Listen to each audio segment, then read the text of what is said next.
Tidak mempan dihukum denda uang dan sanksi sosial, kini hukuman beraroma horor mulai diberlakukan.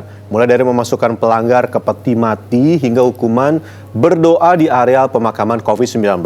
Lalu akankah hukuman ini berhasil membangkitkan kesadaran warga?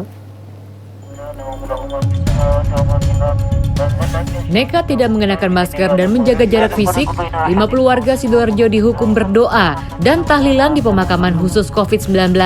Para pelanggar ini didapatkan dari hasil razia petugas gabungan di sejumlah tempat yang biasa digunakan warga untuk berkumpul.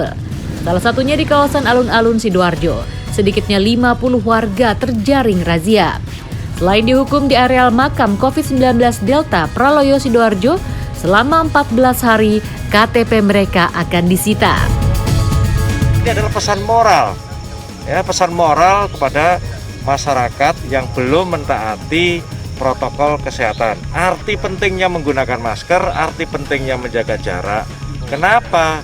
Karena dengan melaksanakan protokol kesehatan itu dengan baik, maka korban-korban seperti yang sudah ada di Troloyo ini tidak terulang dan tidak semakin banyak.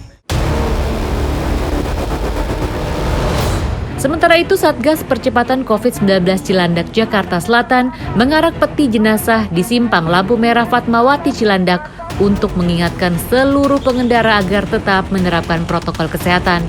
Petugas juga membagikan hand sanitizer ke sejumlah pengendara. Sebelumnya, Gubernur DKI Jakarta menginstruksikan kampanye terapkan protokol kesehatan dengan cara 3M dan membangun tugu pengingat monumen peti jenazah di pusat keramaian untuk mengingatkan masyarakat agar tetap disiplin menerapkan protokol kesehatan. Meskipun dianggap mengerikan, sejumlah sanksi yang mengingatkan para pelanggar protokol kesehatan pada kematian akibat COVID-19, salah satunya dengan memasukkan pelanggar ke dalam peti mati, akan segera jadi aturan resmi bagi pelanggar PSBB di ibu kota. Uji coba sanksi ini dilakukan di berbagai wilayah. Lalu apa pendapat pakar atas penerapan sanksi yang tidak biasa ini? Menurut saya sebenarnya pemerintah daerah sah-sah saja untuk menerapkan berbagai sanksi, mulai dari denda, kemudian peti mati, masuk ke dalam peti mati, kemudian kerja sosial atau bahkan membangun tugu peti mati di suatu daerah, itu sah-sah saja untuk dilakukan. Nah, ketika masih banyak warga yang terkena sanksi tersebut, melanggar sanksi tersebut, maka itu sebenarnya catatan indikasi bahwa sanksi itu tidak efektif. Sosialisasi dan edukasi juga harus dilakukan secara masif, sehingga kesadaran warga tumbuh dengan sendirinya. Selain itu, langkah sebaliknya bisa jadi opsi, yaitu dengan memberikan apresiasi kepada masyarakat yang patuh sehingga warga lebih bersemangat menjalani aturan di tengah tatanan kehidupan baru ini.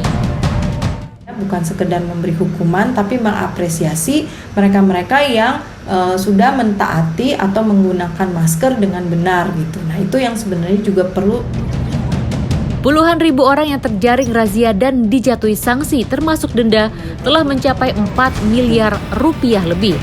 Jumlah denda ini adalah hasil pengumpulan denda pelanggar mulai dari PSBB tahap 2 hingga fase 5. Pelanggaran terbanyak adalah abai mengenakan masker, disusul pelanggar tempat usaha hingga pelanggaran kegiatan sosial budaya. Tim Liputan Trans 7.